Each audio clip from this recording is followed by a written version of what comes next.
기도하옵나이다. 아멘. 오늘 말씀 한번 따라서 해보겠습니다. 사명자의 자세.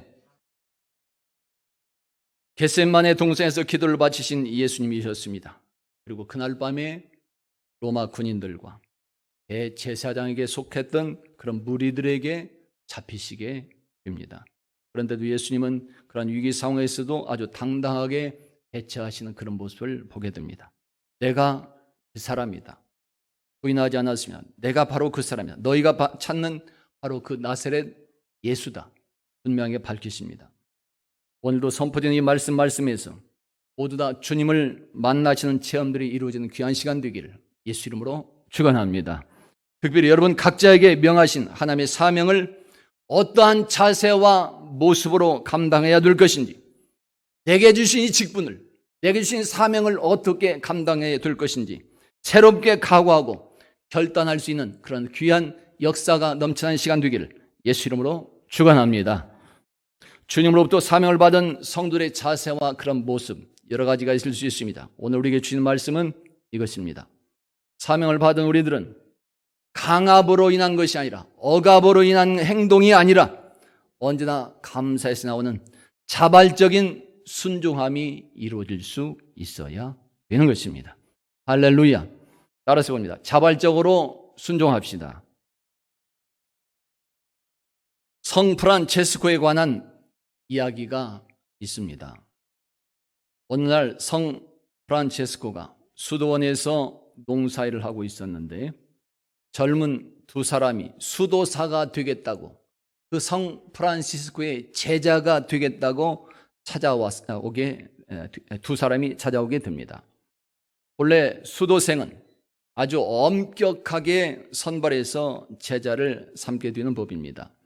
그때 마침 배추 모종을 하고 있었는데 프란체스코는 그들에게 배추의 모종을 주면서 테스트를 하게 됩니다. 이 배추를 거꾸로 심으라. 이 배추 모종을 거꾸로 심으라. 배추의 뿌리를 하늘로 하고 줄기를 땅으로 향하여 심으라고 말해주는 것입니다. 프란체스코는 그렇게 말하고 들어가 버렸습니다. 제자가 되겠다고 찾아온 두 사람, 그 사람들은 어떻게 했을까요? 한 후보생은 이렇게 했습니다. 이거 선생님이 말씀하시는 것이니 내가 그렇게 해야지. 그리고 말씀하신 대로 배추의 모종을 거꾸로 심었습니다.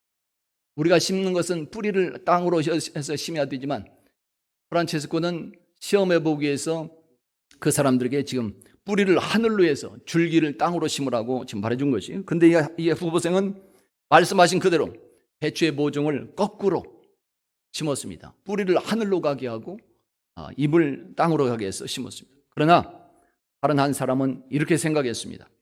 배추 뿌리를 하늘로 해서 심다니 그것은 말도 안 돼. 어떻게 그렇게 심어?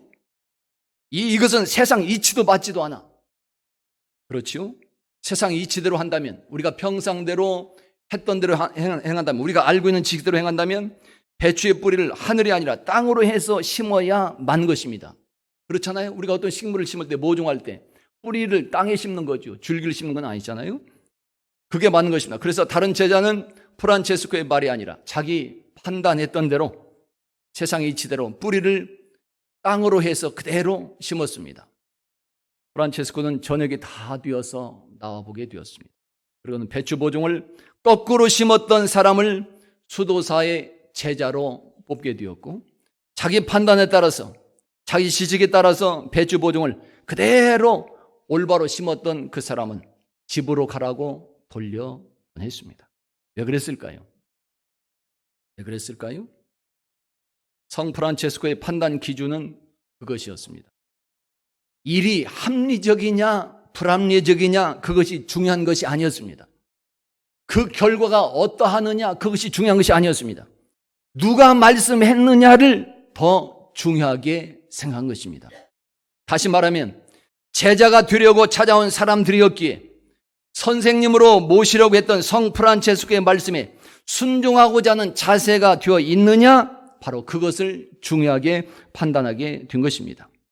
비록 배추 모종을 거꾸로 심는 것이었지만, 거꾸로 심으라고 말을 했었지만 선생님의 말씀에 순종하고자 하는 그 자세가 되어 있느냐? 바로 그것을 보고 판단하게 된 것입니다. 여러분, 누가 말씀했느냐? 그것이 대단히 참 중요합니다. 선생님이 말씀했느냐? 그것이 중요한 것입니다. 부모님이 말씀했느냐? 그것이 정말로 중요한 것입니다. 하나님이 말씀했느냐? 예수께서 말씀했느냐? 그것이 중요한 것입니다. 우리가 할 일은 그 말씀에 순종할 따름인 것입니다.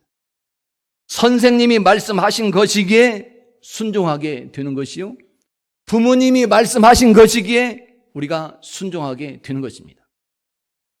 부모님이 말씀하셨으니까, 존경하는 사랑하는 부모님 말씀하셨으니까 내가 힘들어도 이해하고 대답하고 나가게 되는 것이죠. 하나님이 말씀하셨고 우리의 주인이시며 구세주이신 예수님이 말씀하셨기에 우리는 순종하게 되는 것입니다. 이러한 마음과 자세가 오늘 예수님의 제자가 되고 하나님의 아들과 딸이 되는 오늘 우리들의 자세인 것이며, 또한 이 땅에서 하나님의 나라와 의를 이루도록 사명을 받고 살아가는 예수 믿는 성도들의 바르고 아름다운 자세다 말할 수 있는 것입니다. 할렐루야. 오래전에 발표된 이론이 하나 있습니다. 몇십 년 전, 벌써 몇십 년 전에 이런 이론이 발표됐는데, 매슬로우 욕구 계층 이론이라는 것이 있습니다.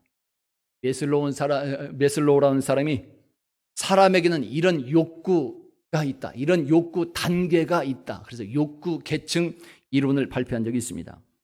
이 욕구 계층 이론에 의하면 우리 인간은 평생 동안 5가지 욕구를 충족시키며 살다가 삶을 마치게 된다고 말합니다. 사람들은 살아가면서 여러 가지 욕구가 있죠. 근데 그 학자는 연구하는 것 중에서 사람들은 평생 동안 5가지 욕구를 충족시키기 위해서 살다가 그대로 삶을 마치게 된다는 것이, 우리 인간이 평생 동안 내 자신을 충족시키며 내 욕구를 충족시키며 살고자 하는 욕구 5가지 단계가 있다는 것입니다. 자, 무엇이 있을까요? 한번 들어보세요. 첫째는 생리적 욕구가 있다고 말했습니다. 호흡하는 거, 생리적이죠. 당연히 자연스럽게 나와야 되는 거죠. 호흡하는 것, 음식을 먹으며 물을 마시고 수면을 하는 것, 잠을 자는 것, 그리고 배설하며 자기 집을 갖기를 원하는 것 등, 이런 모든 것은 인간의 생리적인 그런 욕구다, 이렇게 말해줍니다. 이것이 제1단계 욕구가 된다는 것입니다. 우리 사람들에게는 이런 욕구가 있지. 먹고 마시고 자는 거 아주 기본적인 것입니다. 생리적인 단계입니다. 자, 둘째는 안전에 대한 욕구가 있다고 말해줍니다. 신체, 건강에 대한 안전하고 싶은 욕구가 있습니다. 직장에 대해서 안전한 직장을 갖고자 하는 욕구가 있습니다. 가족들의 안전을 원하는 그 욕구가 있습니다. 재산에 대한 안전을 원하는 욕구가 있습니다. 재산이 있으면 그걸 잘 안전하게 관리하고자 하는 욕구가 우리 마음대로 있는 거죠. 이것이 2번째 단계의 욕구가 됩니다. 자, 안전에 대한 욕구. 자, 3번째는 애정과 소속에 대한 욕구가 있다고 말해줍니다. 우정의 욕구, 친구들 간의 그런 우정을 쌓아가는 그런 좋은 친구 관계를 갖고자 원하는 그런 욕구가 있으며, 가족 사랑의 욕구가 있습니다. 가족들 간에 서로 사랑하면서 잘 행복하게 살기를 원하는 욕구들이 우리 마음에 있습니다.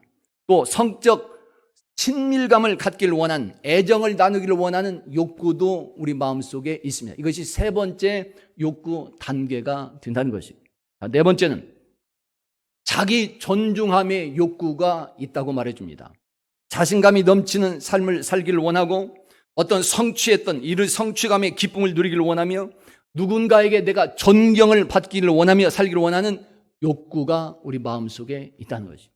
우리 모두가 다 그렇습니다. 그래서 우리 사람들은 대부분이 인생의 나이가 50이 넘기 시작하면 명예를 원한다는 말이 맞는 것 같아요. 많은 사람들이 그렇습니다. 50이 넘어가면서 이제 이런 명예를 얻으면서 존중을 받기를 원하는 그런 사람들의 마음이 나타나는 것 같아요. 주변에 많은 사람들이 그런 모습을 보게 됩니다. 이렇게 이것이 4번째 단계입니다. 자기 존중받고자 원하는 욕구. 그리고 5째는 자아 실현의 욕구 단계가 있다고 말해줍니다. 도덕성을 갖춘 그런 아름다운 삶을 살고 창의성을 발휘하며 살아가며 자발성을 가지고 자유를 마음껏 누리는 그런 삶을 살기를 원하며 드디어 내가 원했던, 정말로 주님께서 원하셨던 그런 삶을 살기를 원하는 자아 실현을 하고자 하는 욕구들이 우리 마음속에 있다고 하는 것입니다. 이것을 주장한 메슬로우는 인간의 이런 욕구는 낮은 수준의 욕구가 충족이 되게 되면 계속해서 다음 단계의 욕구로 올라가게 된다고 말해줍니다.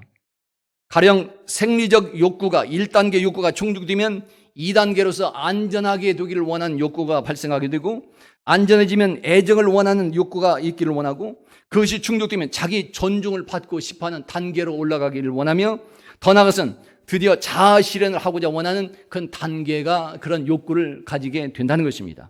그래서 우리들 누구나 이런 5단계 중에 어딘가에는 꼭 속해 있게 된다 말해주고 있습니다. 이 이론이 정말 맞는 것도 같습니다.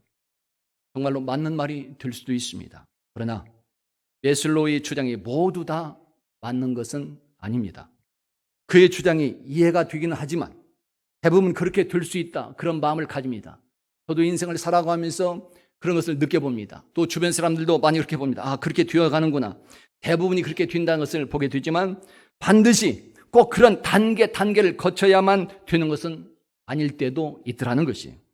메슬로우의 욕구 단계 과정을 거치지 않아도 참 자유와 행복을 누릴 수 있는 하나님의 방법이 있기 때문인 것입니다. 왜 그럴까요? 하나님이 함께 하시면 우리 욕구의 변화가 생겨나기 때문인 것입니다. 하나님이 우리와 함께 하시면, 우리에게 임하시면, 하나님께서 우리를 축복해 주시면 우리들 인간의 욕구 단계를 훨씬 뛰어넘는 참 행복과 자유와 기쁨까지 누릴 수 있게 되더라는 것입니다. 할렐루야. 하나님이 함께 하시면, 하나님께서 우리 인생에 개입을 하시면 우리들의 인생 욕구가 아래로부터 차근차근 올라가는 것이 아니라 단계를 훨씬 뛰어넘는, 훌쩍 뛰어넘는 역사도 일어날 수 있는 것입니다. 1단계에서 4단계를 거치지 않고도 곧바로 가장 고상한 5번의 욕구 단계, 즉 자아 실현할 수 있는 역사도 함께 일어날 수 있는 것입니다. 할렐루야. 그 비결이 무엇일까요? 인간이 가지는 욕구의 과정을 하나하나 거치지 않더라도 하나님의 은혜와 축복을 받고 단번에 자기 자아 실현의 승리를 쟁취할 수 있는 그런 삶의 비결, 그것은 바로 하나님의 말씀에 아멘하며 순종하며 나가는 생활인 것입니다. 아멘. 할렐루야.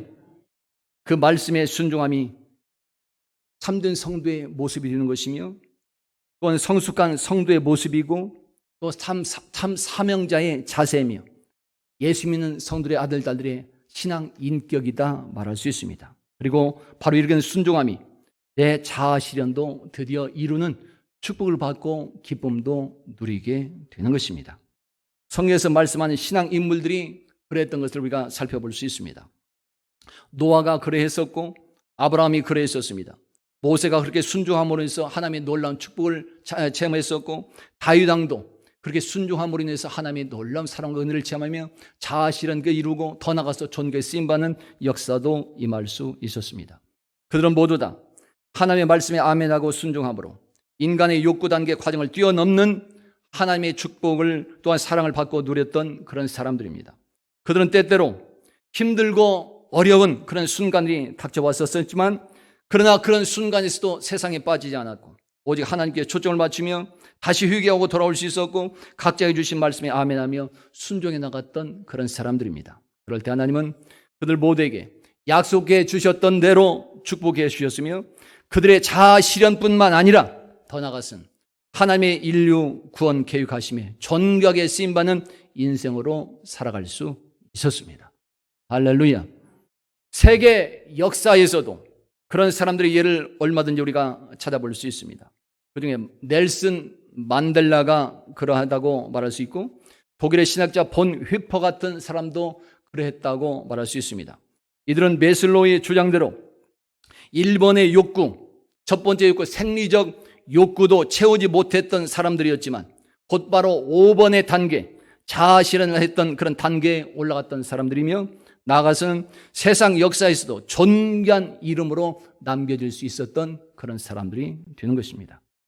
그러나 하나님의 말씀에 순종하지 않으면 예수의 욕구 단계가 이루어지지 않는 것은 물론이요, 우리 인간에게 주어진 모든 것까지 다 잃어버리는 슬픈 인생으로 낙오가 될 수밖에 없습니다. 성경은 실제로 그러한 사실을 분명하게 밝혀주시고 있습니다.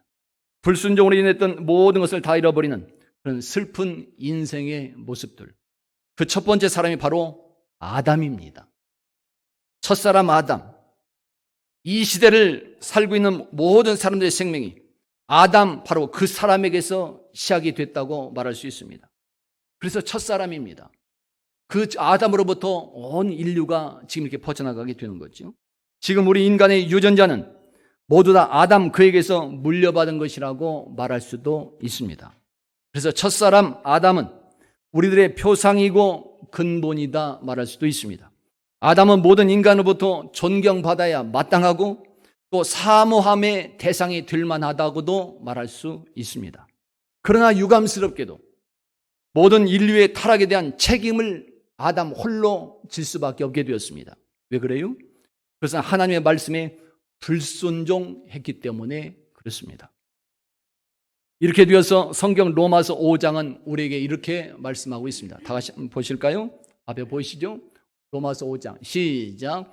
한 사람이 순종하지 아니함으로 많은 사람이 죄 있는 것 같이. 아멘. 아담이 순종하지 않음으로 해서 우리 모두가 다 죄인 되었다 말합니다. 그 아담의 뒤를 이어서 가인이 불순종함으로 모든 것을 잃어버렸고, 이스라엘의 초대왕 사울이 불순종함으로 모든 것을 잃어버리는 슬픈 인생이 될 수밖에 없었습니다. 그리고 또 오늘날도 많은 사람들이 그렇게 하나님의 말씀에 불순종하고 살아감으로 인해서 약속된 행복을 놓치고 평안을 잃어버리는 괴로움과 슬픔의 나락으로 빠져들고 있습니다. 그러함에도 하나님은 다시 한번 우리 모두에게 새로운 기회를 주시고 있는 것입니다. 하나님은 우리 인류가 모두가 구원을 받기를 원하고 처음 약속해 주신 자유와 행복과 평안까지 누리기를 원하고 있는 것입니다. 그래서 하나님의 아들을 우리에게 보내주시게 된 것이며 그분이 바로 예수 그리스도가 되는 것입니다. 아멘. 할렐루야. 예수님은 어떻게 이 땅에서 하나님의 뜻을 이루시고 우리 모두에게 참 구원과 행복이라고 하는 그 귀한 선물까지 우리에게 줄 수가 있었을까요? 그 비결이 무엇이었을까요? 그것은 바로 순종함으로 이룬 결과였다고 말할 수 있습니다. 종교 개혁자 존 칼빈은 예수님이 우리 인류의 구원을 이룰 수 있었던 그런 방법은 바로 죽음이요, 부활이요, 또 승천이었다고 기독교 강의에서 그 책에서 강조해 주는 것을 들어볼 수 있습니다. 그렇게 십자가에 죽으시는 그 아픔과 고통, 예수님은 그것을 알면서도 우리 인류 모두의 참 생명과 우리의 자유와 우리의 평안을 위해서 온전히 순종하시는 모습을 보여주시는 것입니다. 그래서 성경은 다시 이렇게 말씀하는 것입니다. 로마서 5장의 말씀입니다. 똑같이 봉독해 봅니다. 자, 시작. 그런즉 한 범죄로 많은 사람이 정죄에 이른 것 같이 한 의로운 행위로 말미암아 많은 사람이 의롭다 하심을 받아 생명에 이르렀느니라. 한 사람이 순종하지 아니함으로 많은 사람이 죄인 된 것 같이 한 사람이 순종하심으로 많은 사람이 의인이 되리라. 아멘. 한 사람의 순종 때문에 모든 사람들이 의인이 될 것이다. 그 예수를 오늘 우리들의 주님으로, 우리의 하나님으로, 나의 구세주로 믿고 영접하게 될 때 첫사람 아담의 불순종 때문에 잃어버렸던 모든 것들을 우리들이 다시금 되찾아 누리게 되는 참된 자유자와 행복자로 살아갈 수 있게 되는 것입니다. 할렐루야. 특별히 예수님의 그 순종함은 어떤 강압이나 억지가 아니었습니다. 강압에서 행했던 예수님의 모습이 아니었습니다. 아버지 하나님의 사랑과 은혜를 알고 그 감사함에서 나오는 자발적인 자원하는 순종이었다고 성경은 말씀해 주고 있습니다.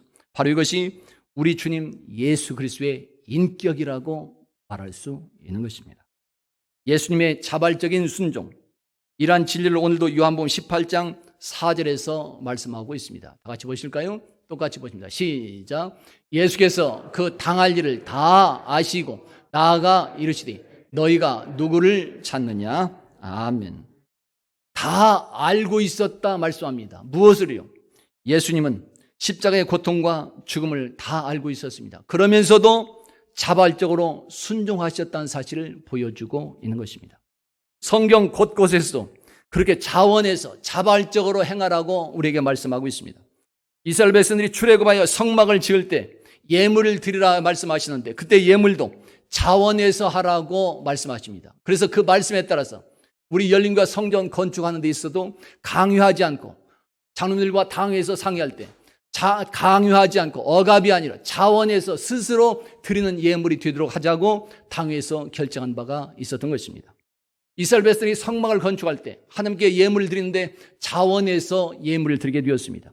또 절기를 지킬 때도 하나님의 절기를 지킬 때도 감사하면서 자원하는 마음으로 예물을 드리라고 말씀하셨습니다. 초대교회 성들이 헌금할 때도 시련 중에도 기쁨이 아니라 괴로움과 많은 환난 중에 있었음에도 자원해서 그들은 하나님께 예물을 드리고 헌금을 했었고, 성도들을 구제하고 교제할 때도 그들이 자기 논밭을 팔아서 자원해서 그렇게 내놓고 행하는 모습을 보여줄 수 있었던 것입니다. 그래서 철학자 아리스토텔레스는 이렇게 권면해 주고 있습니다. 악한 사람은 두려워서 순종하고 선한 사람은 사랑 때문에 순종한다. 그렇습니다. 악한 사람은 꼭 매를 맞고야 순종하는 척하게 됩니다.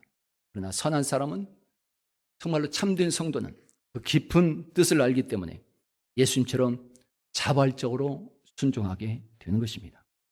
선한 사람은 정말로 참된 성도는 그 사람을 사랑하기 때문에 순종하게 되고 존경하기 때문에 순종하며 자발적으로 순종하고 자신에게 베푸신 사랑과 은혜를 알기 때문에 언제나 감사하며 자원해서 순종하게 되는 것입니다. 이렇게 자발적인 순종, 바로 이것이 예수께서 아버지 하나님이 명하신 사명을 감당하시던 그 자세와 인격이 되는 것이며, 그리고 예수님의 제자로서 사명을 받고 살아가는 오늘날 우리들의 인격이며 자세가 되어야 하는 것입니다. 할렐루야. 바로 이런 자발적인 순종하면서 예수 향기가 나는 것이고 하나님의 형상이 회복되어 나타나게 되는 것이며, 바로 이런 자발적인 순종하면서 우리들 각자 삶의 현장에는 하나님께서 약속하신 자유와 참 행복도 넘치는 것이요, 바로 이런 자발적인 자원함에 순종하면서 각자 삶의 현장에서마다 하나님의 영광이 온 세상에 드러나는 역사가 일어나게 되는 것입니다. 우리 열린교회에 이런 자원하는 사람들이 많을 때 더 기뻐지고 더 잘되며 부흥하며 승리한 역사도 넘쳐나게 되는 것입니다. 할렐루야. 성도 여러분, 오늘 저와 여러분 누구일까요? 각자 사명에 자발적으로 순종하는 사람일까요? 주어진 직분에 자발적으로 순종하고 있을까요? 아니면 강압이나 억압에 의한 순종하고 있을까요? 이런 말이 있습니다. 신자는 주님께로 오고 제자는 주님을 따라간다. 생각해 보세요. 신자는 주님께로 오는 사람이고 제자는 주님을 따라가는 사람이다. 오늘 우리는 오는 사람일까요? 주님을 따라가는 사람일까요? 오늘 여러분은 교회만 오고 가는 사람들이 아니라 예수님을 따라가고자 하는 참 제자가 되고 있는 줄로 믿습니다. 오늘 여러분은 하나님을 미소 짓게 하려고 하는 참 아들과 딸들로 지금 확신을 가지고 살아가고 있는 줄로 믿습니다. 오늘 여러분의 인생의 목적은 각자의 야망을 이루기 위한 것이 아니라 언제 하나님의 영광을 위해 살고자 하는 이런 그 마음을 가지고 결단하며 나가는 우리 성도들이 삶이 되고 있는 줄로 믿습니다. 그러므로 우리는 어떻게 해야 될까요? 그 비결 중에 하나는 하나님의 말씀에 언제나 아멘하며 순종하는 삶을 살아가는 모습을 보이는 것입니다. 그것도 예수님처럼 자원해서 자발적으로 순종하는 모습을 보이는 것입니다. 할렐루야. 오늘 우리 성도들 모두는 어떠한 헌신이나 직분이나 봉사나 모든 활동에서 강압이나 억지가 아니라 마지못해서 하는 것이 아니라 우리들 각자에게 마신 하나님의 사랑과 은혜를 알고 감사하면서 나오는 자원하는 순종함이 있기를 예수 이름으로 축원합니다. 나의 목적을 이루기 위한 것이 아니라 내 중심이 아니라 하나님이 미소 짓고 기뻐하시기를 원하며 하나님께 초점을 맞추고 하나님이 중심 되어 나오는 자발적 순종이 되기를 예수 이름으로 축원합니다. 그래서 여러분 모두 다 성경의 신앙 인물들처럼 이 땅에 하나님의 나라와 의를 이루는 데 존귀하게 쓰임받는 아름답고 행복한 사명자로 살아갈 수 있기를 예수 이름으로 축원합니다. 따라서 봅니다. 자발적으로 순종합시다. 찬양합니다. 주만 바라볼지라.